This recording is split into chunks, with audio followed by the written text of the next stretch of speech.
खोपोली तलाठी गैरहजर, नागरिकांची गैरसोय होत असल्यामुळे नागरिकांकडून तीव्र संताप। खोपोली प्रतिनिधी, खोपोली तलाठी साजा कार्यालयातील भूमिका लगदे ग्राम महसूल अधिकारी तलाठी चिंचवली शेकीन व खोपोली तलाठी शिळचे गणेश कोकाटे ह अधिकारी वेळेवर येत नसल्याने नागरिकांची गैरसोय होत असल्याचे व नागरिकांची शासकीय कामे रखडल्याचे चित्र दिसत आहे।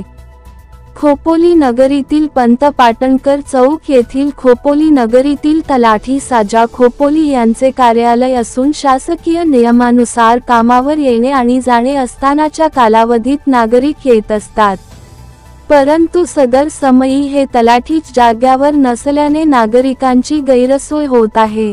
गेल्या काही महिन्यांपासून मनमानी पद्धतीने कार्यालयीन नियमानुसार कार्यालय वेळेत येत नसल्याने तलाठीच गायब असल्याची चर्चा खोपोली शहरात रंगली आहे।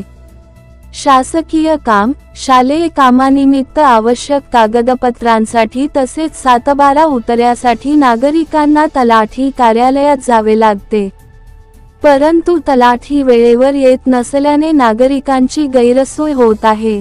या प्रकारामुळे नागरिकांमधून तीव्र संताप व्यक्त होत आहे। तरी खोपोली तलाठी साजा कार्यालयातील तलाठी यांनी शासकीय नियमानुसार कार्यालयीन वेळेत हजर राहावे अशी मागणी नागरिकांकडून होत आहे।